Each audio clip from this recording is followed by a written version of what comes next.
Welcome back, Guardians. And before we get into anything, I'm just going to set this out there real fast so I can get it out of the way as quickly as possible. Thank you guys so much for 5,000 subs here on YouTube, where we're slowly making it. We're getting there, and I'm really grateful for everything, and I'm loving the support here.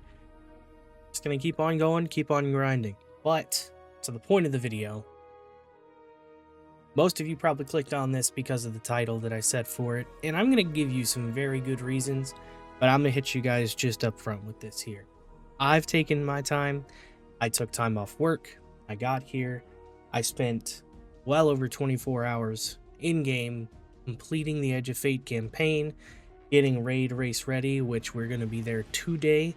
As I'm recording this, we're going to be in the Raid Race, and we're going to hope to get through contest mode with everybody. I'm really hoping. I'm pretty excited. This is the first time in the clan that's been able to go through it. But with taking my time through it, I'm going to hit you with what some might say a little bit of a controversial take with what's going on in the climate of Destiny right now. The campaign was good. There, I said it. The exposition, the setup, the new characters, the information, the bombshells. It was a good exposition into a new saga. Now, some of you may be sitting here and already getting ready to keyboard warrior away at me in the comments as to why the campaign was bad, or why you didn't enjoy the gameplay, or why this, that, and the other, right? And I'm going to stop you right there, and I'm just going to say this because the main portion of this video is that I'm tired of this, this discourse, that everything always seems to suck. I have so many people that haven't played Destiny in years getting back on the game for the grind, getting back on to go ahead and see what's going on with the story and see where we're starting out again. I'm gonna hit you with the hardest truth of this whole video. We're only 2.5 minutes in. You over expected from the expansion.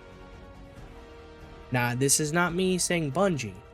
This is me saying you took everything Bungie has done in every single expansion up until this point, and now you're going, oh, I don't like it because it's not the same level of quality, or it's not the same level of lore, the same level of detail, the same level of... Shut up. At the end of the day, you set those expectations yourself, and you edged yourself. You cucked yourself coming into Edge of Fate. I didn't, and I enjoyed the shit out of it.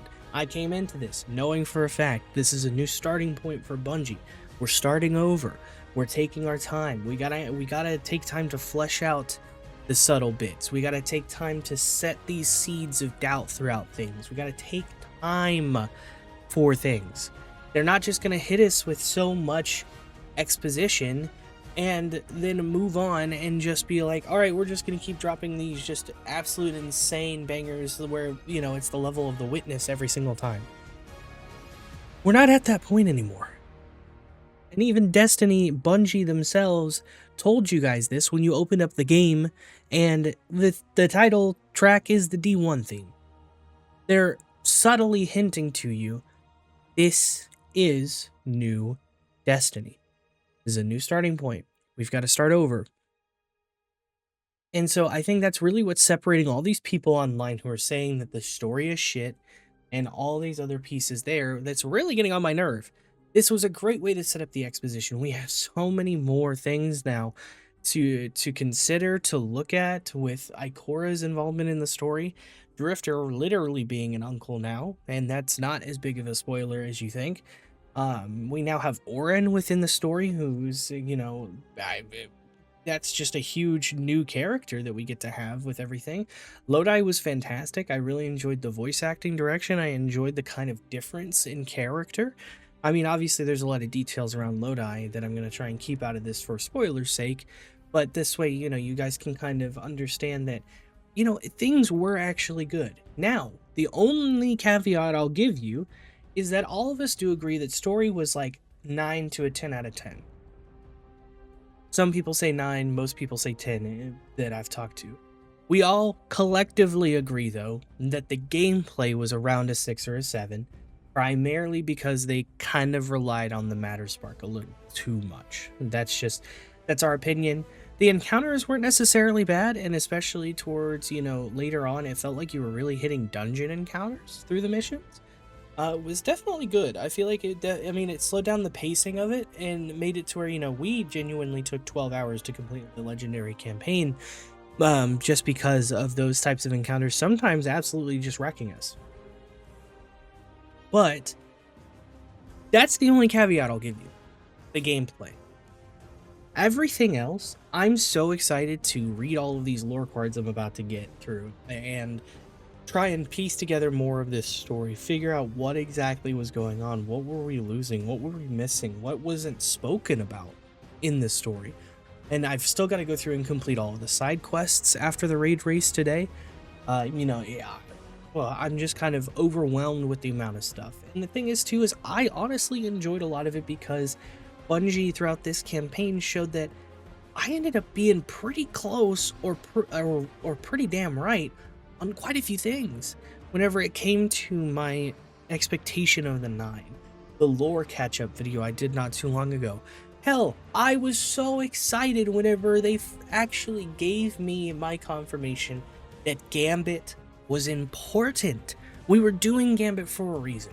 It wasn't just something that the 9 threw at Drifter just to be like, oh, there you go. And it was like their excuse to retcon in Gambit. It wasn't at all. We finally had that confirmation and why it was important and why we needed it. And it looks like it's being included even more into like part of some of the activities. So it's not done yet. We're not done with Gambit yet. It's not just being removed from the game. It's being given kind of a new life, it looks like. So the fact for me is I've enjoyed so much of this. It's been able to really give me a lot of happiness. And to be honest with you, if you made it this far in the video, without giving you any spoilers, I'm going to mute everything. But whenever cutscenes have me making faces like this that you see on screen right now, I'm going to tell you from my perspective, I'm a lore nerd. Everyone makes fun of me because I have an obsidian literally on my computer tracking how much shit is connected to Clovis Bray. I wish I was kidding you guys, but it is literally like an obsession. But whenever the cutscenes themselves have me looking like that, with someone who realistically could know everything. A lot of people, a lot of my friends think that I really know everything. And especially with how well I've been able to piece things together.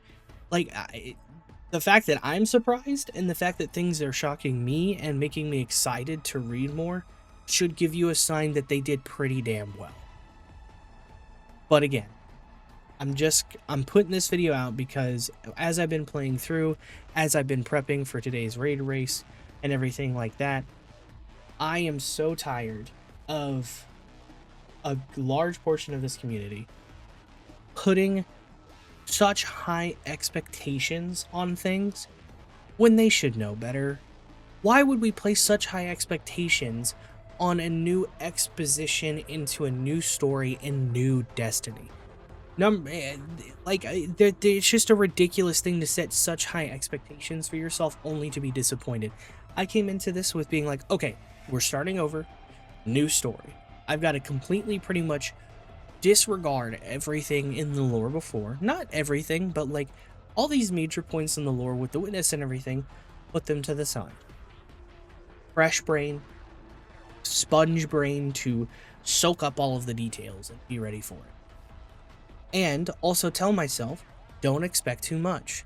They can't reveal a ton of things in the exposition that might, number one, lead us back down that rabbit hole of, damn, now I've got to wait until December to even learn more, or December and Renegades may be completely separate from what happened here on Kepler. So, with it possibly being totally different, I just have to take it as puzzle pieces. The way that I explain it to people is that Destiny's story as a whole is like an enormous puzzle. And every expansion, every little season and everything, they give you additional pieces, but they don't tell you where the pieces go. You may get, like with Kepler, I feel like Kepler is a very good start where we're starting out with a corner of the puzzle. We're starting out with that just beginning easy, piece where here's everything that kind of connects together and makes sense. So all of these pieces fit together, but they're going to start handing us pieces that go in the middle of the board, on the bottom right of the board, but not on the corner quite yet. And then we have to slowly put those puzzle pieces together and put them in the right place. I've been spot on. I cannot tell people like the excitement, and especially with all of you new, subscribers here that may be here for Destiny content. I got, whenever episode Echoes came around and we were figuring out the conductor's identity, I hit it nail on head.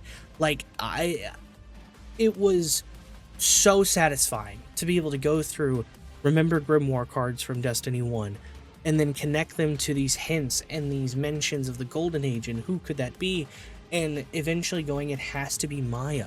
The only person that would make sense to be suddenly an enemy of ours would be Maya Sundaresh after what we found out on Neptune, and it was spot on.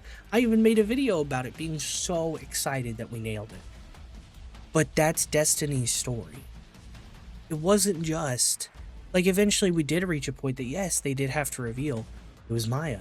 But just like this here, we can't expect that all of the time, especially at the beginning of a new story. So the lesson here is, again, I'll say it once again, you guys, the people who think the story is bad, you didn't like it because you set your expectations far too high for an exposition of a new story. Maybe take it with a grain of salt, but try and put yourself in a position where you can try again. And don't even talk to me about this whole player count debacle in the comments. Come on, guys, we expected this. People were cautious about the new season. We also have a chunk of people that left Destiny as a game. The 10-year saga's over. The Destiny they've been, like, the story that they've been playing since D1 has finally ended. So for them, that's a good ending point. They're done. We knew that was coming. So now we've got two groups of people who aren't buying the expansion because they're skeptical, number one. And number two, they're done. They don't care about a new saga. The one that they've been doing for 10 years is done, and some of them may be full-grown adults with kids and things and families to take care of, and Destiny may not fit in their world right now.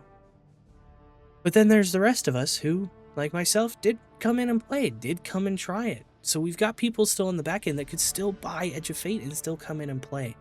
So instead of going out there and shitting on it because maybe, yeah, it was reliable on the ball a little too much. We used the ball and everything, and it probably shouldn't have been used for that. Go out there and talk about what you like. Stop trying to beat down Bungie with everything, because what a lot of people also don't realize is you're part of the issue. Those people who are skeptical about the campaign, they're seeing your tweets, they're seeing your comments, and what you're inevitably doing is you're hurting Bungie. You are hurting them by putting these really strongly worded opinions out there about how much it sucks, and you may have caused 5-10 people to not buy Edge of Fate.